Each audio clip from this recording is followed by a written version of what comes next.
que é o Deus, né, de Israel, o Deus hebreu. Sim, o Deus hebreu. Então você tem ali dentro da história bíblica, né, a história inicial da Torá ali, né, vamos tratar de termos mais judaicos por enquanto, né?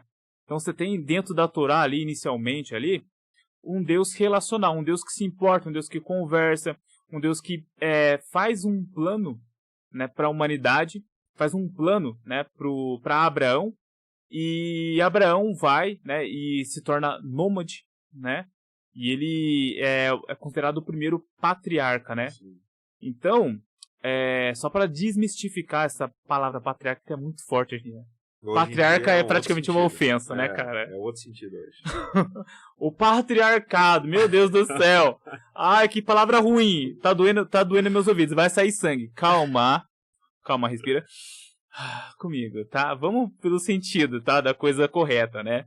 Patriarca, né? Vamos explicar o que é patriarca. Patriarca é o seguinte, Abraão, ele era um líder militar, tá?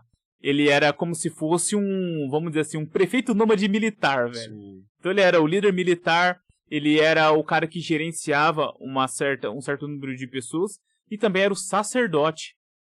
Então ele tinha essa função de líder espiritual, o líder de governo e o líder militar da coisa, né? Então isso que era o patriarca. Então o patriarca, ele não tinha privilégios, né? Como é descrito hoje na sociedade, o patriarcado, ele se consiste, né, numa ideia de privilégios de certas pessoas que, sei lá, somam 2% da população. Na verdade, o patriarca é como se fosse, no contexto de hoje em dia, né, você ter um prefeito em que ele arcasse com todos os conflitos da cidade e alimentasse a cidade e tal, né, e protegesse a cidade e fosse ao mesmo tempo o líder espiritual da cidade, Super levando a cidade para vários lugares para chegar, enfim, em uma terra que mana leite e mel. Super responsabilidade, desde de legir as leis ali ou ordenar, mas também era um cara, que tipo assim, se ele tomasse algum caminho e desse errado, ele era 100% cobrado. Não era uma coisa... 200% cobrado. Não era um bagulho que nem falam, que nem você vê, de patriarcado. Não, era tipo assim, cara, se a gente veio aqui, você prometeu que a terra ia ser boa, deu errado, você vai ser apedrejado, cara. Então, tipo assim, não é uma coisa tão fácil, não. E o patriarca nada mais é do que um pai de todos, na verdade, né? Sim, o conceito da palavra patriarca daí tem pátria de pátria, arques de não sei o que e tal, eu não vou lembrar agora de cabeça, porque eu já fiz um conteúdo sobre isso aí já. Legal. Mas tem toda uma responsabilidade. Sim. O próprio termo patriarca é imbuído de uma grande responsabilidade, né? Sim. E aí você tem, né, a criação da religião judaica, né, que vai ser na judaica depois de muito tempo, né? Porque primeiro era uma religião sem nome, não tinha nome, uma religião abraâmica. Aí depois você vai ter os hebreus ali, né, que é o povo hebreu. Então você tem na verdade o nome do povo atrelado à religião, né? Depois que vai colocar o nomezinho bonitinho, depois das 12 tribos. Sim. Aí tem a tribo de Levi, tribo de Judá, e depois a tribo de Judá vai ter a derivação do nome do judaísmo, né? Porque são descendentes da tribo de Judá. Mas aí você tem a ideia de Deus se relacionando. Então você não tinha essa conexão, né? Então pela primeira vez tem um Deus se relacionando. E aí é um Deus severo? O que você acha? O que você acha do Deus do Velho Testamento, cara? Cara, eu não sou muito leite com pera, né? Mas eu acho que as pessoas elas tem uma ideia errada do Deus que nós servimos em si, né? Um exemplo claro. O nosso Deus, né? Ou o Deus hebraico antigo, né? Do Velho Testamento, ele é assim. Cara, tem essas leis, você precisa seguir elas, tá? Quando as pessoas não seguiam essas leis, haviam punições. E punições severas. Então eu não diria que é um Deus... É um Deus que é como um pai. Ele realmente, se você fazer tudo bonitinho, tá ok. Se você não fazer as coisas como tem que ser feito, você vai ser castigado. E é um Deus de castigo, entendeu? Então, essa seria uma visão mais clara, né? Que as pessoas falam, não, Deus é amor, Deus tem que ser amor, isso, aquilo, e blá.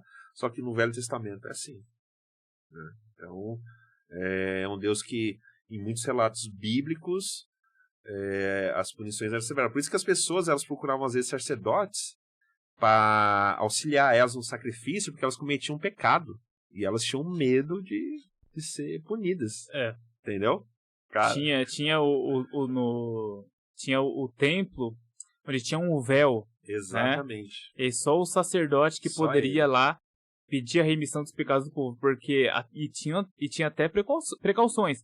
Porque se o sacerdote tivesse em pecado também, ele já ia com uma corda já no pescoço. Porque se ele tivesse em pecado, ele seria fulminado. Exatamente. E aí eles puxariam. Porque nem para entrar ali você poderia entrar em pecado. Um tipo de lugar que não pode entrar de qualquer maneira. Realmente. Até que tem aquela metáfora, né? De que quando Jesus morre na cruz, o véu foi rasgado, né? Isso. Então a gente tem um livre acesso, né? Mesmo estando em pecado. Mas o que eu acho, né? Que, cara, era um Deus severo? Pra época, não. Porque, cara, compara o Deus do Velho Testamento com, sei lá, Zeus. Sei lá, com algum deus nórdico. Mano, os caras estupravam os mortais. Sim. Entendeu? Havia relações. Sim. Entendeu? Os caras estupravam e matavam o outro parceiro. Tinha adultério. Tinha muita coisa assim. Deuses libertineiros, né? Era muita coisa nojenta. Então, se comparar, cara... Tá, você pode comparar com os dias de hoje. O que o pessoal faz muito é o anacronismo, né? Você olhar para uma situação moderna e tentar associar aquilo a uma situação antiga. Cara, não rola, cara. Porque se você colocar o antigo no hoje, cara, claro que vai ter uma discrepância monumental, entendeu? Então, cara, o Deus do Velho Testamento é bonzinho, tá? Bonzinho. Ele é o bonzinho da história, tá? Então, primeira vez na história você tem essa relação, uma relação de verdade, né? Como se fosse uma relação de parentes, né? Porque você não tinha essa relação dos deuses mais marginais. E aí, você tem ali a criação do cristianismo, né? Vamos dizer assim, criação do cristianismo, porque há muitos poréns, porque daí o pessoal fala, não, mas o cristianismo ele começou a valer depois de Constantino, no Império Romano. Porque daí ele oficializa a religião ali no Estado, e aí você tem lá, você tem primeiro os seguidores de Cristo, ou os do caminho, que é um nome anterior ao cristianismo, né? Tem gente que fala até que o nome cristianismo é um termo que não deveria ser usado, tipo, que não é pequenos cristos, é uma ofensa que os caras faziam. Enfim, né, você tem ali, dentro do Oriente Médio, essa relação judaica e depois surge Cristo. Quando surge Cristo, né, claro que tinham muitas dúvidas, né, porque existia sim a profecia de um Messias do povo judeu, que vai fazer o que, sei lá, o que os outros, as outras figuras importantes fizeram, né, que você tinha Moisés, você tinha Davi, você tinha Sansão, você tinha vários personagens que, de tempos em tempos, libertavam o povo, né, o povo hebreu, das mãos dos inimigos. Então você tinha essa história se repetindo sempre. Sempre. O povo de Deus ia lá, deturpava os caminhos, ia lá, fazia bobeirinha, adorava outros deuses, aí Deus deixava o inimigo dominar, e aí ele ficava escravo. Ficava escravo durante o tempo, daí surgia um que ia lá, livrava o povo e tal, e ia se repetindo.